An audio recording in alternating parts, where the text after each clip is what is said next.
Do you suck at Marvel Snap? Yeah, don't worry. Me too, okay? And I have a whole YouTube channel dedicated to the game.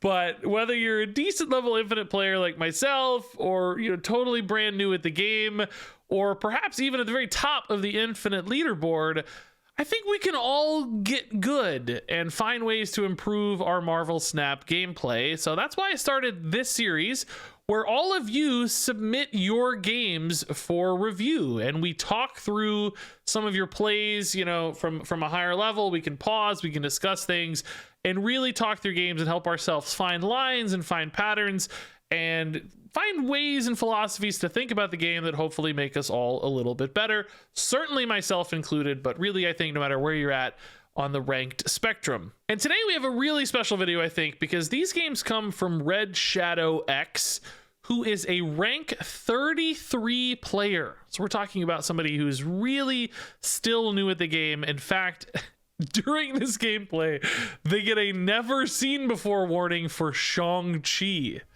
What? What? And they're playing this kind of devil dinosaur collector deck with some, you know, surprising inclusions, stuff like Namor and Hulkbuster making their way in here. Definitely feels like a starter deck. It's got some roots in some good decks, and it's got some pretty interesting card combinations, but definitely not like a fully optimized meta deck. So you might be thinking, how am I going to learn anything by watching a rank 33 player play, you know, perhaps something you might consider a bad deck? Well, I actually think there's more opportunity to learn from this than any other video we've watched so far. Some real sort of, you know, base level gameplay that even for me kind of reminded me of some stuff and helped me shore up, I think, a lot of the ways I think about turns. Now, as always, you're probably going to see some stuff in this video that frustrates you, or you think, how are they doing this? What's going on? Remember, they've never seen Shang-Chi before, and they were baller enough to submit their rank 33 gameplay for like 50,000 people to watch. So mad respect to RedshadowX for sharing their gameplay, and it's awesome that they have no shame or anything. So yes, there are going to be some flaws in this. Yes, there are going to be some things that seem obvious, but we're all learning. We were all at this stage once, and we're all getting better. So if you're a jerk, I will delete you from YouTube forever, at least on this channel. So be nice, be constructive, and I think you'll find we all have some ways to get good by watching this deck right here. All right, so here we go. This is, as you can see, and I probably already talked about it in the intro, a Devil Dinosaur deck, but I think one that's definitely more like, you know, new collection kind of starter deck, not maybe perfectly optimized. It's got some, like, you know, ongoing stuff in here, a little bit, you know, mishmash, which is actually pretty interesting to talk through, because I think a lot of players' experiences is not playing with perfectly optimized decks, and sometimes trying to find lines, you know, with kind of suboptimal stuff and trying to make the most of it. So pretty cool to talk through this. Now, Momentous One just changed absolutely everything here. Pretty tough for Devil Dinosaur in general, just because you know that your hand's not being refilled this game. You know, you're not drawing new cards. I mean, you did get a lot all at once, so maybe it kind of evens out to about the same, but feels to me like we're going to run out of cards pretty readily at the end of the game. Collector and Devil Dinosaur do not feel like the lines this game, so I'm probably going to try to rely on Namor, Iron Man, and Onslaught to win this game. Maybe you don't actually have to Sunspot much, because Mantis, Hulkbuster on 2 and 3, Namor on 4, Iron Man, Onslaught on 5. You kind of assume Iron Man, Onslaught carries a lane on its own. That could be really nice. So, you know, you try to win one more spot. So I would probably condense down Mantis and Hulkbuster into the Sunspot. Maybe even just throw a Namor in there too, just to get some power. If you think Namor can contest a solo lane, or at least kind of divert your opponent's attention, that's fine. Now, it may seem like, oh my god, why are you mapping this out? But that's how you have to play, particularly Momentous One games. You really need to take stock of what you have, because that's a fixed entity throughout the course of the game. You know exactly what you're going to have. So deciding to pass here on the Sunspot, I think that's totally reasonable. You don't have a lot of Mantis data. I would argue, if I do have that curve fixed, that Mantis, Hulkbuster, Namor is just going to be more power than utilizing the Sunspot in its own regard. So, you know, there's probably, again, no reason, if we know we're playing Iron Man Onslaught, to take a lane. There's no reason not to, right? Just stack it up. Particularly with Hulkbuster not even occupying a spot, it does leave you a lot of flexibility as well. So we've already kind of lost one power. We know board space isn't going to be an issue. We don't need the Mantis value if we know our curve, 2, 3, 4, 5, 6.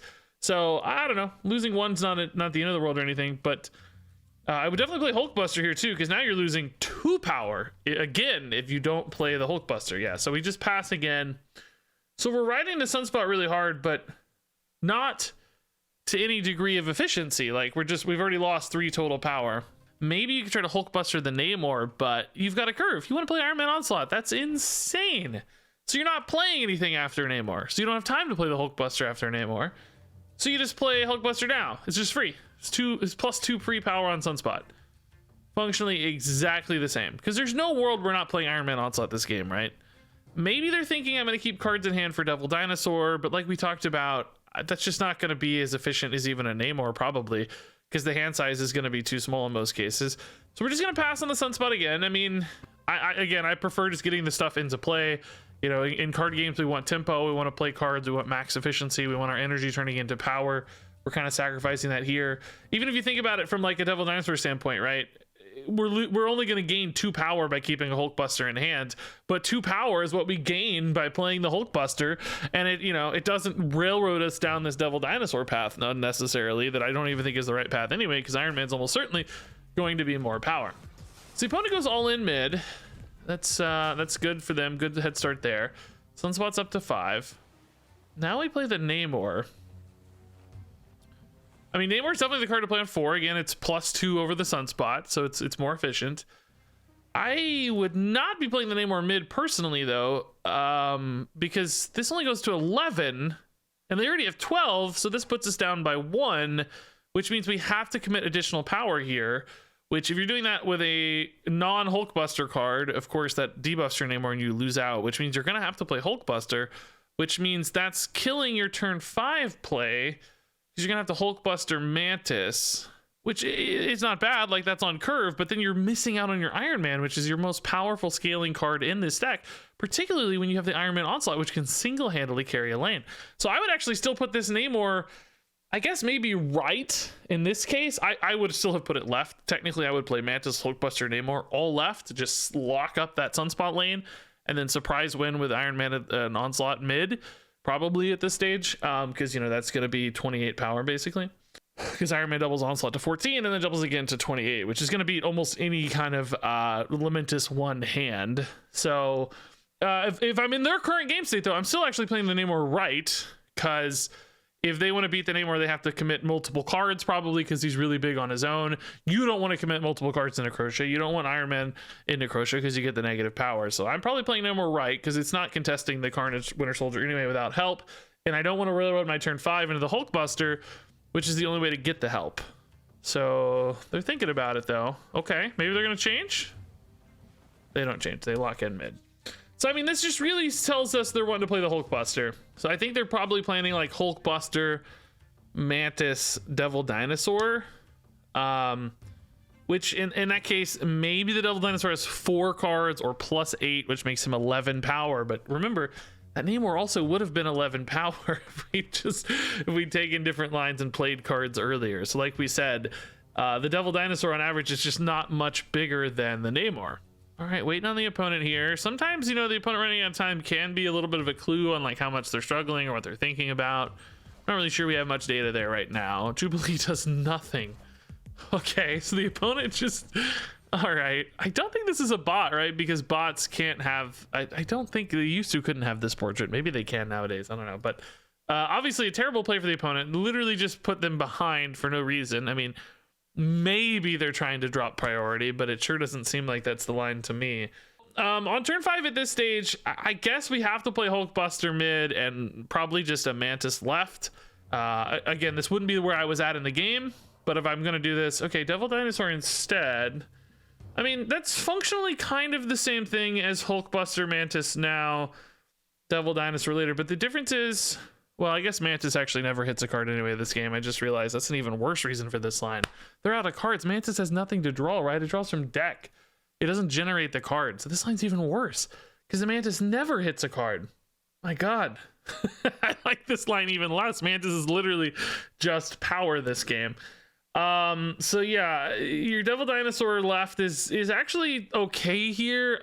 I kind of still like putting it right, but since you're technically ahead right, it's not necessarily... You don't have to play it right, but I think it's it's still good, right? You want, you want a threat to contest over there. So I don't know, this is a weird game. That Jubilee is very, very strange. Fast forwarding. Oh, we snapped. Okay, so we snapped. I kind of fast forwarded, but we snapped. It looks like as turn 5 here is about to end, we saw that Jubilee. We snapped after hitting the end turn button. Okay, so that's basically a boomer snap, which means, it's kind of a snap that lets the opponent go to the last turn with sort of full information.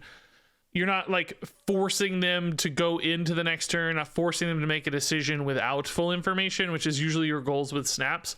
You want to say, look, I think I'm ahead. I'm going to force you to commit to these additional cubes. If you want to see the rest of the game, if you want to try this, if you want to try your luck, you're going to have to put some cubes up. So usually we want to do that before turn 6, because we want to really take advantage of the opponent's lack of information, because we think we have some sort of asymmetrical informational advantage. Like, we know we're about to do something really cool.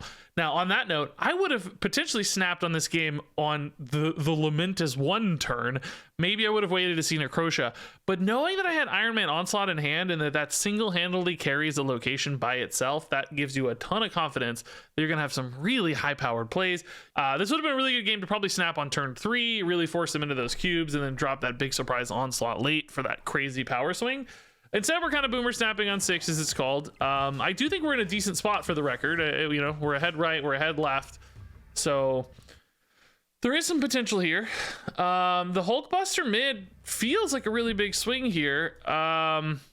Mantis right, I don't know, man. Like, it's fine, but boy, you don't really feel like it does a lot. Basically, it's only adding 1 power, so you would have a 2-point advantage. So you hope that's enough mid, but they could play a small card here, or kind of medium, whatever, 3-drop here and a 3-drop here, and still beat you with this line. You don't really have an alternative because you played Namor into a spot you're behind, so you kind of have to play the Hulkbuster mid instead of the Hulkbuster right. So you have kind of forced yourself down this path almost, because you kind of wasted your Namor if you don't recommit to it. If the Namor was right, you'd be in a lot different situation here, because you wouldn't be attacking their power directly in a Lamentus game. Sometimes it's good to attack your opponent's power directly if you're confident that you're putting them on the back foot and you're swinging it into your advantage. But in this case, we didn't put them on the back foot. They didn't have to do anything because we attacked their power. They just kind of netted that advantage, or preserved an advantage they already had, so they didn't really have to change their lines or do anything differently here. So I don't know, man. This game's risky. It's certainly not unwinnable.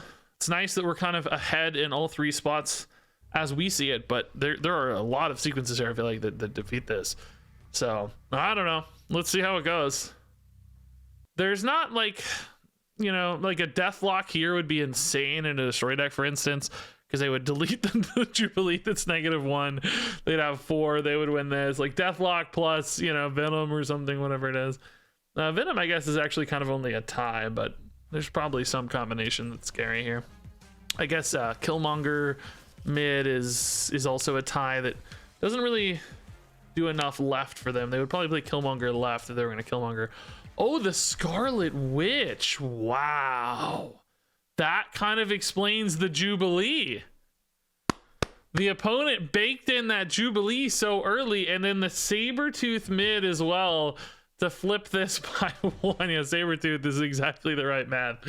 Yeah, man, that's actually pretty good stuff for the opponent at rank 33 here. Just, they said, listen, I got 4 energy, I got a limited number of cards, I'm gonna net that 1 power on turn 4, and then steal it back on turn 6. That's a heady play from the opponent. A lot of people would have been like, what if something goes wrong? But they saw the line early and committed to it, and they were rewarded by winning this location, because if it was a tiebreaker, they would have lost, right? We had a bigger lead here.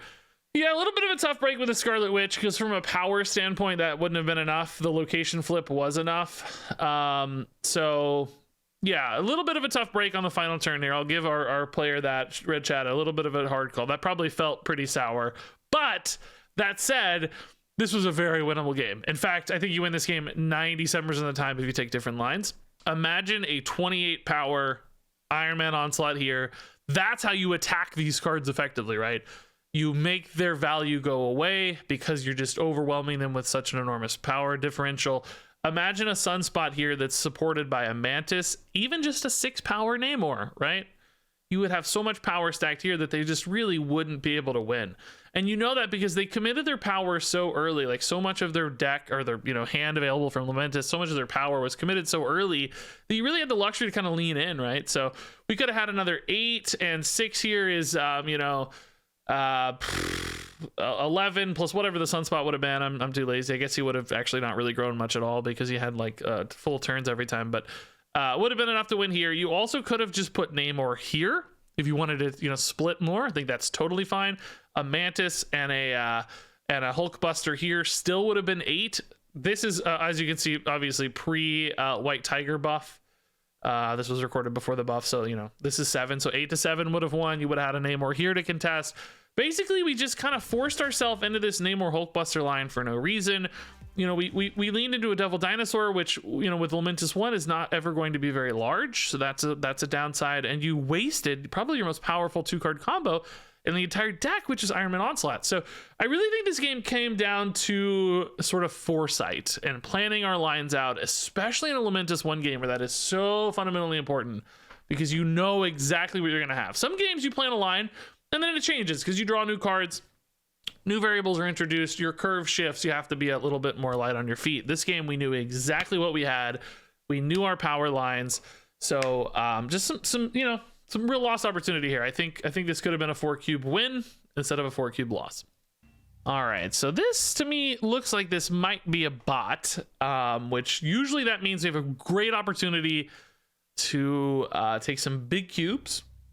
I think that's not going to happen in this game though, based on what I understand. So Sunspot left. That's totally fine. By the way, remember this was recorded pre the recent buff, so Forge is 2 mana here, two and gives 3. Just keep that in mind. Sunspot on Ant Maze is totally fine. You know, some decks might have a beneficial play on Ant Maze, but we don't. I think it's okay. Sunspot is a card too that can kind of go into risky locations. Because even if it's, you know, like Space Throne or something, you're not giving it up totally. Sunspot allows you to play towards that. So totally fine, I think, to often play this behind unrevealed locations. Usually actually pays off. So, I mean, Collector here is fine. We're obviously Collector deck. We have a pretty good curve follow-up on Collector with Cable and Agent 13. So we can play Collector. I mean, we can play Forge too, but there's really no reason to right now, right? We don't have any particular synergies for Forge that I've noticed. Forge can always come down later and have the same amount of power, right? Like anytime you play Forge, as long as he's literally not the last card you play, he's going to have the same amount of power. Collector needs to come down in curve ahead of some of these other cards. So, I mean, maybe there's a plan here for like Collector into Agent 13 on turn 3. It kind of blows your curve a little bit though, because you know you have a good turn 3 you want to play. Then you're kind of trying to play Cable on 4. Sunspot can fill in the gaps, but it's just nice to play Collector early. Now they may be thinking, oh, I'm going to put extra power on Collector, but you don't want that actually, because that exposes you to more risk. That makes you more exposed to Shang-Chi. It makes you more exposed to Shadow King. If anything, you'd rather probably split your power out from the Collector instead of condensing it down into the Collector. So I would play Collector first. Oh, they spotted it. Good job. Okay, say no. What? I'm glad they played Collector. It doesn't need to be right, in my opinion.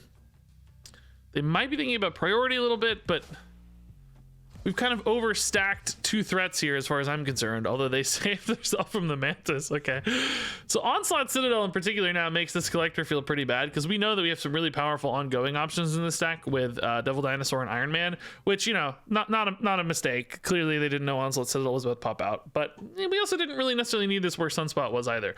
Important thing is though, Collector did come down, which I like to see.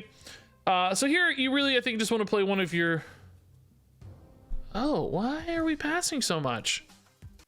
We played just Agent 13. I always play Cable here, I think. They're floating 2 to make the Sunspot bigger, but again, there's no reason to do that. I feel like we're seeing the same kind of line here we saw last time, where a lot of energy is being kept in hand, you know, and kind of transferred into the Sunspot as opposed to being played out. But we're losing power every time we do that. And we're losing information when we do that now too, because like Cable tells us more about our opponent's deck and it tells us more about our future plays as well. So typically when you have cards that generate cards, you kind of often want to see those as soon as you can to help you dictate the future of the game, like to see where this is going to go, what my opponent's likely playing, what they don't have access to. Oh, I saw their Shang-Chi, so now I can make a big threat, whatever, right? Not to mention Sunspot, whenever you add power into Sunspot, it does actually expose you to more risk to things like Killmonger, you know, whereas the Cable's not going to die to a Killmonger or a Shadow King, whereas a Sunspot can be, you know, deleted by those cards. So this may not be something they see often at this rank, but certainly at higher ranks, you have to be respectful to your opponent's kind of counters and removal. Okay, Wong is probably not really going to be worth the energy in this game, but there is some Wong forward stuff to maybe keep an eye on. It's not terribly bad. Okay, the Sunspot gets bigger, especially like we really don't need the Sunspot bigger when we already have the collector scaling here, and we have the option to dump crazy power here later with Iron Man or Devil Dinosaur. So I will be trying to divert as much power as possible away from Onslaught Citadel right now, because it's so easy for us to recover that later. So now you've got this interesting decision point too with Wong in Citadel, like Wong plus Forge. It's like Wong on 4, Forge on 5. It's gonna go crazy because of the Wong into like Hulkbuster is just gonna flip like mid or whatever, like crazy. So that actually might be worth it now with Citadel, since we haven't drawn any of our other ongoing cards. This actually becomes pretty powerful. It does leave you a little weak on Citadel technically, because you don't have much power here. So you'd have to figure out a way to maybe win Aunt May's, but you're not like devoid of power here. Plus you could just dump like a turn 6 Moon Girl too, I guess, which would technically add a fair bit of power to the collector and float some for Sunspot. So that'd probably be okay. I kind of like the Wong now that we saw it. Yeah, Wong Citadel is pretty legit. So Forge Float 2 is definitely not what I would do. Moon Girl, I mean, there's nothing wrong with Moon Girl, but man, we're not utilizing this Onslaught Citadel like we could be, you know? It's double, right? So it's 4 Forges is plus 12 power. So for 6 energy, you get 15 power, you know, which is good. The Moon Girl here is basically what, 7 power? Because 4 plus 3. I mean, it leaves you a little more energy for later, but I just don't think you're going to catch that long Forge line. Oh crap, oh shoot, I went backwards. Oh no. So I don't know, this also fills your hand, so you know you're not drawing any new cards. Like you're not drawing your Devil Dinosaur, you're not drawing your Iron Man, you're not drawing your Onslaught Citadel, or your Onslaught for Onslaught Citadel. It's his home, for God's sake. So you know you're going to 7 here. It's something you really have to be mindful of. Remember, there's only 7 cards max. Oh my god, the computer, this feels like a bot, by the way. Again, high rolled like crazy. That's insane. That Namor is brutal. So did we just snap, or did the opponent snap? I think the opponent snapped, right? I didn't see us click it. If we did, there's no way we should have. I don't think we didn't snap, right? No, the opponent snapped. Okay, pretty reasonable snap. I don't know for sure this is a bot, by the way. I just kind of assume the deck maybe, I don't know, but it's rank 30, so who knows. People may only have base portraits and not be bots. Okay, so I mean, listen, we're like super behind now. You know, we kind of killed our top decks. Our hand looks clunky to me. We don't have a lot of great choices. Wong Forge is now like off curve and wonky. Like these forges are fine, but I mean, remember they're only 4 power. You know, they're not crazy or anything. They're 2 4s. And now we're attacking this Namor directly, but we're so far behind on it. We have to commit so much to flip this Namor. So the opponent gets to spend all of their energy and time beating us elsewhere. I mean, yeah, it's really unlucky that the Namor went there and is so low and is so big and it's benefiting from Citadel, right? But it may still be time to abandon that. Like we have a 7-point lead here. An 8 power Hulkbuster here pulls us ahead, you know, like we can still work at this. Frankly, to be clear, you should retreat here. I think the opponent snapped. You don't have to stay into this game. You're way behind. Your curve is all screwed up. I think you retreat, for the record. I don't think you play this out. If you do, I don't know that you go at this Namor though either.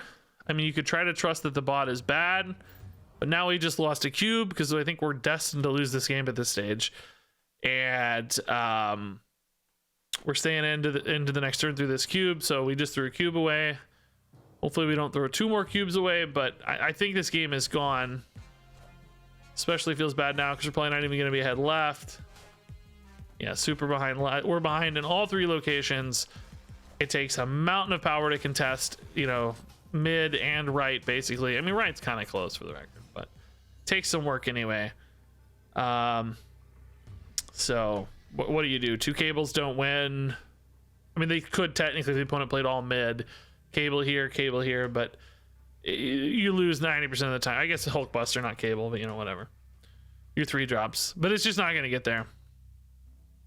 Again, though, I feel like some real lost opportunities this game. Like, this was a bad break again. I think a couple bad breaks technically, but some real lost opportunity. Plus, look, we're drawing this Onslaught. Like, we filled that hand with Moon Girl. What might have been? You know, what might have we had drawn? Like an Iron Man. Imagine an Iron Man just single-handedly carries this lane. You don't need anything else.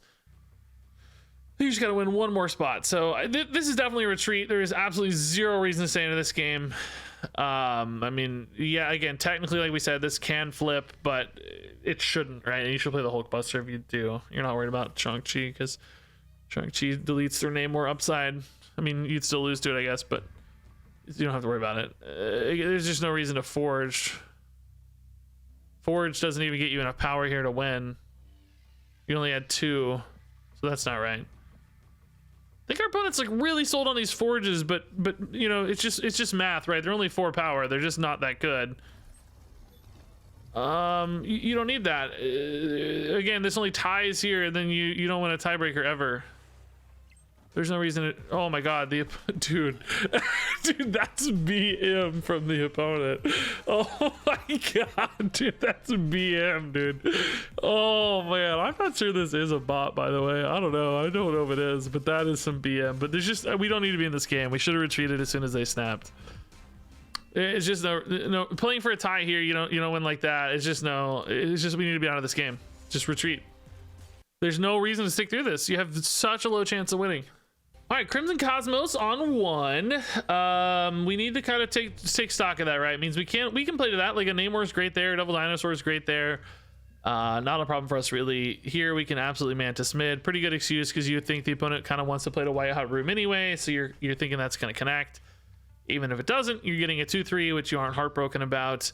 Moon Girl can refill your hand anyway, so you're not worried about missing necessarily. Scarlet Witch, okay. Rocket Raccoon Guardians battle here. Raft to play to alongside White Hot Room. Now, my thought is, like, we're not very good at winning either of these. It's like Namor, Hulkbuster, you know, that's not stuff that's good at winning these. So I would be thinking about a Scarlet Witch at some point to potentially turn these off. Probably Raft is a little bit scarier for you. You think the opponent maybe has a hard time using White Hot Room energy because they're just not running like really high value stuff. All right, so we're playing Forge right. Okay, I mean, my instinct would be to play a 3-drop on 3, right, to fill our energy.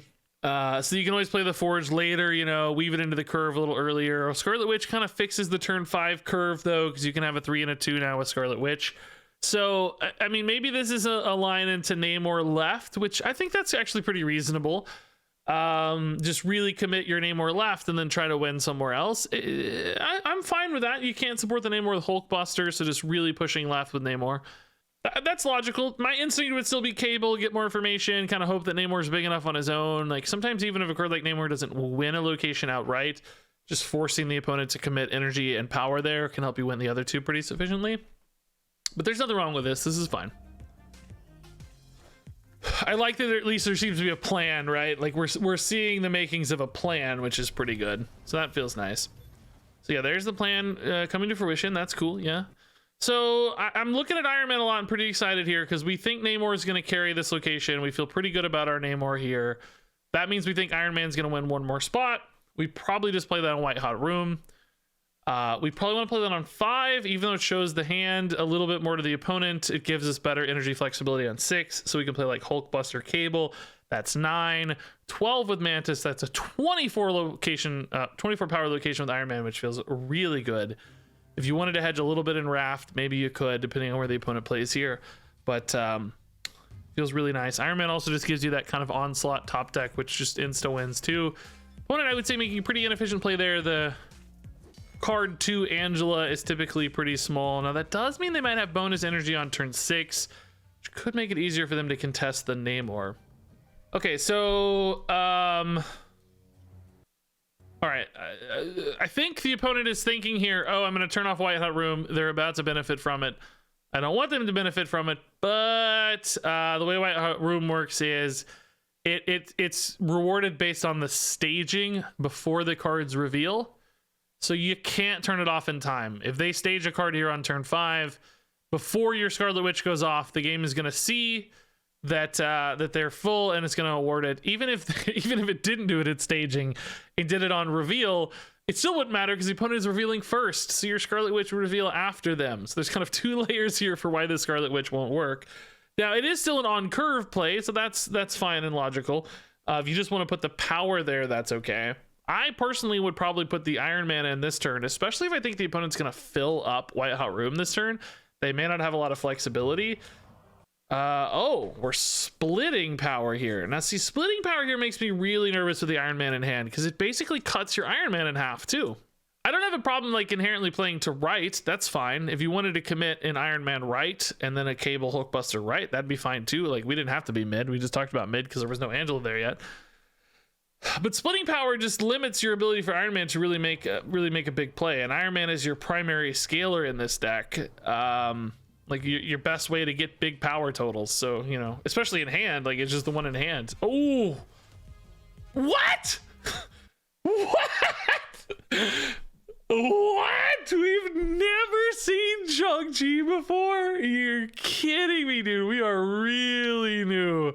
We are fresh. Oh my god. Well, this must come as a shock. I wonder if they actually knew Shang-Chi existed or not. Wow. Brutally tough to beat, by the way. That's kind of a soul-crushing outcome for this game. That's going to make this really hard to win. The opponent should have snapped on that Shang-Chi, probably. Wait, did we just snap? No, we didn't. The opponent must have snapped.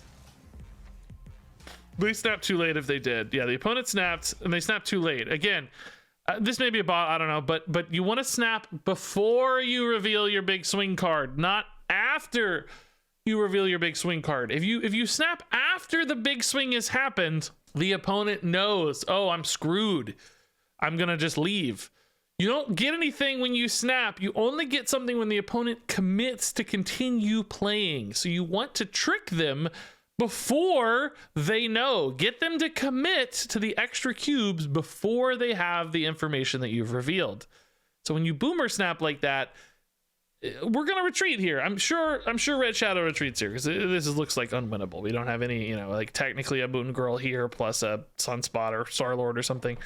Honestly, Moon Girl left, Star-Lord right. It's not actually that bad, but still we're way behind. We shouldn't stay in this game. I don't think we should retreat. 4 cubes is a lot here for a very shaky premise at best. You know, one big Chavez right just owns us, you know, basically. So yeah, Iron Man mid definitely doesn't do it. I mean, this is retreat, but anyway, you know, snap before the big swing, snap before your gotcha moment, right? You don't want to snap after your gotcha moment. Star-Lord here just won't do enough because if they play any card here, you know they're going to go to at least 11 plus, you know, like 1 power for a Wasp even is 12. You're only going to 10. So the Star-Lord here can't win. It has to be Moon Girl left, Star-Lord right if you're going to try to win this. The Star-Lord literally... Oh, shoot. The Star-Lord literally can't win here, right? Like it's impossible to win if we think about it, right?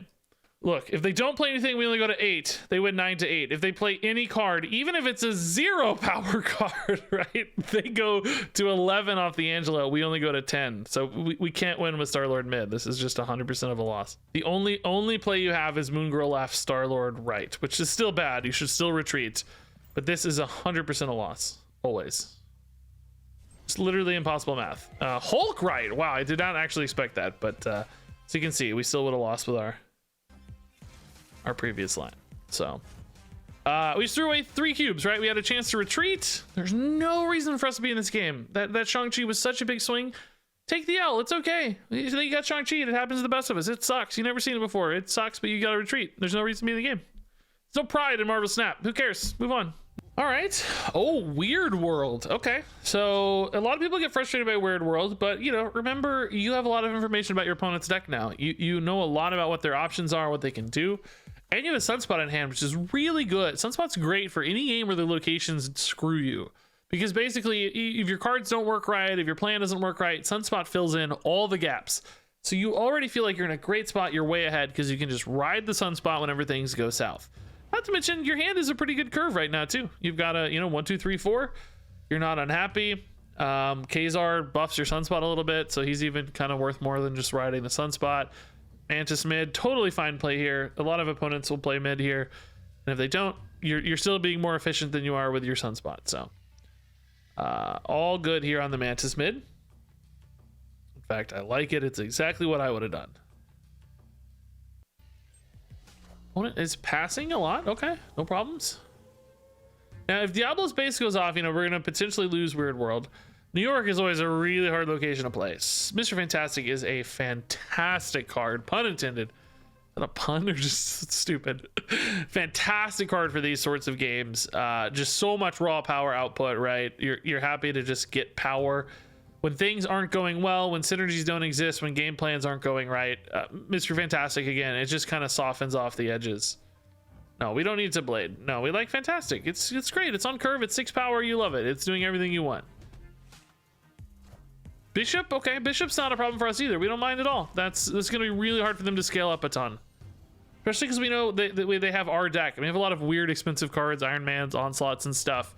They're not going to have all their cheap zoo cards. So, a couple options here. I think Kazar's fine. I think Hulkbuster, Rocket Raccoon is fine. I would save the Blade to play late in the game, personally, because you can kind of dump that on turn 6 and not worry about losing the resources.